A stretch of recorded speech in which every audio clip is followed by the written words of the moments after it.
Eu acabei aprendendo que não importa o quão grande é o nosso problema, sempre há uma bênção por trás dele. Então eu busco isso e a perseguição não me causa nenhum mal. Precisamos permanecer firmes na fé, porque Deus nos ouve mesmo. Ele não é surdo para não nos ouvir, nem é cego para não nos ver. Ele nos ouve, nos vê e nos ajuda também. Precisamos ficar firmes na fé, assim como está escrito na palavra. Clame a mim no dia da angústia, eu o livrarei e você me honrará. Salmos 50:15. Em nossa cultura, as mulheres não são muito livres para sair de casa, não mesmo. Na palavra, Deus nos ordenou que compartilhássemos o fardo de cada um para cuidar e ajudar uns aos outros. Por isso me tornei corajosa. Eu era uma pessoa tímida, nunca tinha ido sozinha ao mercado. Mas Deus trabalhou na minha vida, Ele falou comigo. Você vai ter que suportar muitas coisas por causa do meu nome. E não importa como as pessoas falem com você, você tem que ouvir as pessoas mesmo assim. 5 jovens se juntaram à nossa oração em jejum e eu estou maravilhada com a obra de Deus. Porque um deles lidera uma escola dominical em sua casa. E uma garota estava chateada porque parou de estudar, pois seus pais deixaram de levá-la para a escola e ela ficou muito triste. Ela passou a limpar outras casas. E foi Deus que abriu outro caminho para essa jovem garota. Primeiro, nós oramos por seus estudos em nossos jejuns e também em nossas orações, e assim ela foi aceita. Ela foi aceita novamente na escola, porque Deus a ajudou. E agora ela pode finalmente continuar os seus estudos como ela queria. E também atua na escola dominical. Toda vez que eu não entendia algo da palavra de Deus, eu orava para que Ele me revelasse sua palavra e o Espírito Santo me mostrava. E o que eu aprendia em diferentes igrejas e reuniões de oração, eu costumava internalizar. Eu aprendia com jejum e também com orações.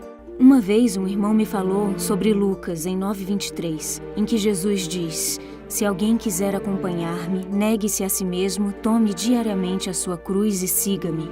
E esse versículo me encoraja muito, muito mesmo. Eu orei com esse verso por 3 anos seguidos na minha vida.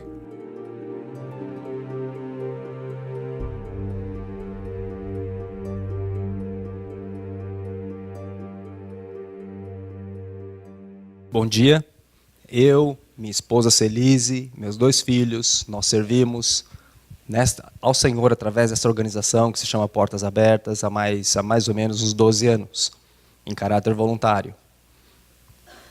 Histórias como essas têm inspirado a minha família e outras a criarem e educarem os nossos filhos e mostrarem para eles que um dos indicadores de que nós estamos dentro da vontade de Deus é ser perseguido. Perseguição faz parte da nossa tradição histórica como cristãos. Nós não viemos dos grandes pensadores. Nós viemos dos apóstolos, que foram discípulos diretos de Jesus Cristo. E quase todos eles foram assassinados, porque professavam a fé em Jesus Cristo.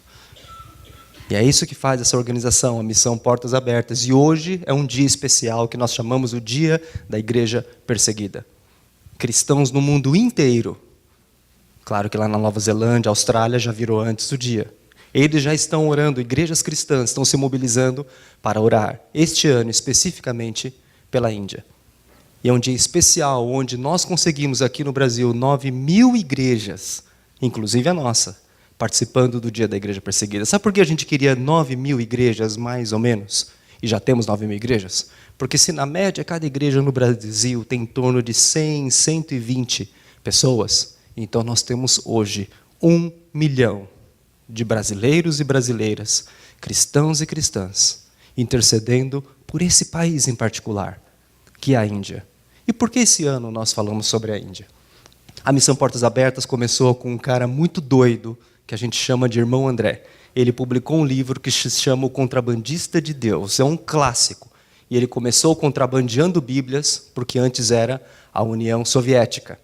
E hoje a gente consegue compartilhar Bíblias de forma de smartphone, não precisa levar mais Bíblia. E ele começou nesse fusquinha, onde ele entrava nos regimes, na época fechados, com Bíblias escondidas e dando apoio a todos os cristãos que lá estavam. Próximo.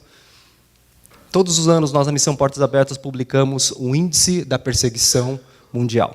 Você pode obter isso no próprio website das Portas Abertas. Coreia do Norte continua em primeiro.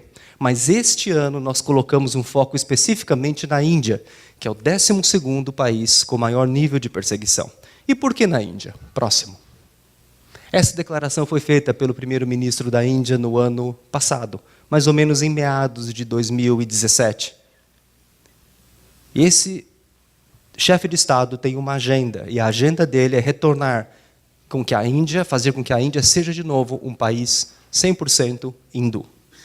E frases como essa que ele coloca, que até o final de 2021 nós vamos tornar a Índia livre de muçulmanos e cristãos, traz então um amparo para todos os grupos que são mais extremistas, para aumentarem a sua violência contra os cristãos, e tem aumentado desde essa afirmação. Quando nós vemos como histórias como essas que vocês ouviram há 2 domingos atrás, quando eu contei para vocês a história de uma outra moça, esses são alguns exemplos que tem de como que especificamente na Índia a perseguição aos cristãos tem aumentado. Como acontece a perseguição? Como em diversas outras nações, ela acontece não só através de perseguição, de prisão, mas também através de perda de cidadania. Seus filhos passam a não ter direito a frequentar determinadas escolas porque você é cristão ou cristã. Você passa a não ter direito ao acesso a determinados tipos de assistência médica, hospitalar, porque você diz que você é cristão ou é cristã. E assim são as diversas formas de perseguição que existem, até mesmo a violência física, sequestro e assassinatos, em não poucos casos. Nós recebemos notícias com certa frequência de pastores que estão sendo pastores, como o pastor Gava, pastor Wilson, que são pastores de igrejas lá na Índia, sendo sequestrados, e eles somem. A gente consegue, com a missão Portas Abertas, cuidar da família, retirar a família do local, mas a gente não consegue nem sempre libertar os pastores dessa condição. Como que a gente pode se envolver com isso? Primeiro, ore. A missão Portas Abertas é uma missão, uma organização que crê na oração. Estamos presentes em mais de 60 países. Países como o Brasil, aqui no mundo livre, Brasil, Estados Unidos, na Europa, nós levantamos os recursos para dar suporte aos cristãos que estão nessas condições. Segundo, divulgue. E terceiro, contribua. Eu já vou mostrar para vocês como vocês podem fazer isso. Esse trecho de 2 Coríntios tem inspirado muito as nossas vidas, não só de quem está em Portas Abertas, mas de todos os cristãos que estão sensíveis ao que está acontecendo com parte da nossa família ao redor do mundo. Nós somos perseguidos, mas não abandonados, abatidos, mas não destruídos. E existe uma forma como a gente ora por esses irmãos. A gente não ora para que a perseguição acabe. É esquisito dizer isso. Nós oramos para que eles suportem a fé e que levantem cada vez mais cristãos ao redor do mundo, para que orem por eles. Porque através da perseguição, por incrível que pareça, a palavra de Deus se torna ainda mais presente na vida das pessoas. E histórias emocionantes como dessa mulher a gente observa, e não necessariamente são pessoas que querem sair dos seus países. Algumas saem, outras não. Mas a nossa oração é para que o Senhor fortaleça. O Senhor fortaleça esses irmãos, mantendo eles na fé. Próximo. Como você pode ter mais notícias sobre isso?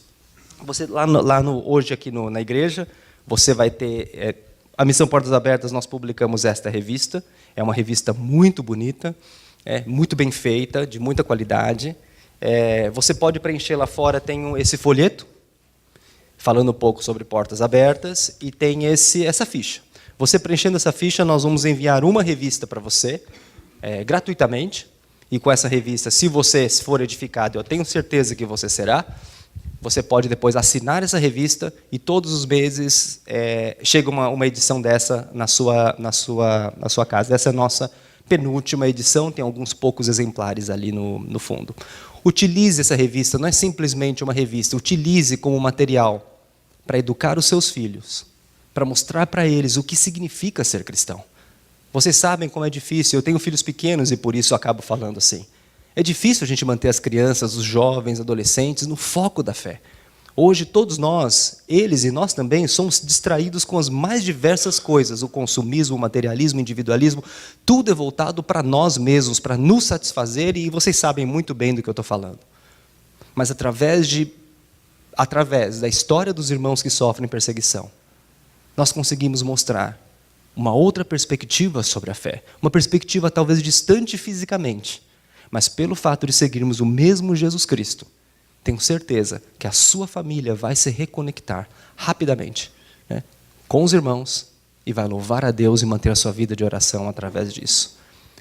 Eu queria que voltasse a foto do ministro da Índia. Esse mesmo. Vamos orar agora. Como uma das 9.000 igrejas, 1 milhão de cristãos no Brasil estão orando hoje por este país, e nós vamos orar hoje especificamente aqui em Moema, por esta pessoa, por este chefe de Estado, que nós nunca encontramos face a face. Nosso Deus, Jesus Cristo, é o Rei dos reis. Ele é o Senhor dos senhores.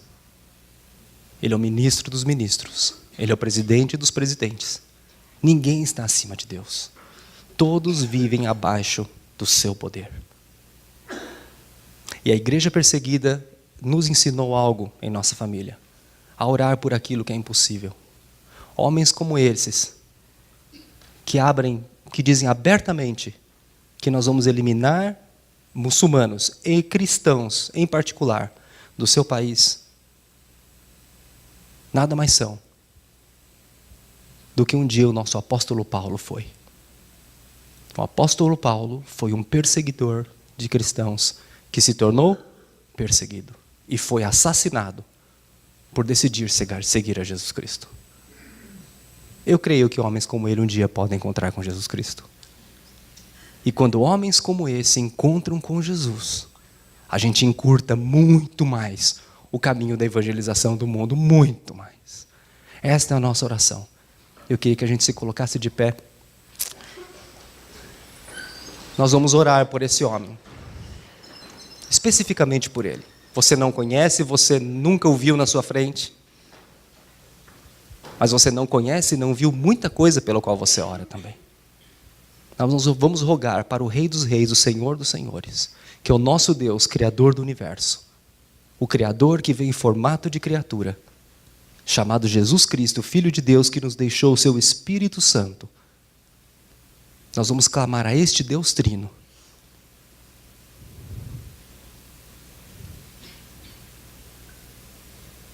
para que ele e os demais líderes que estão abrindo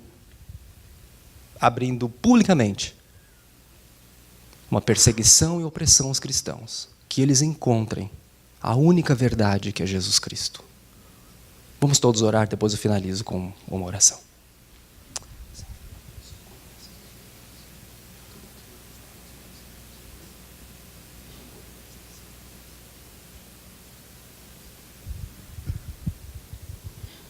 Deus soberano, santo, onipotente, digno, majestoso, redentor.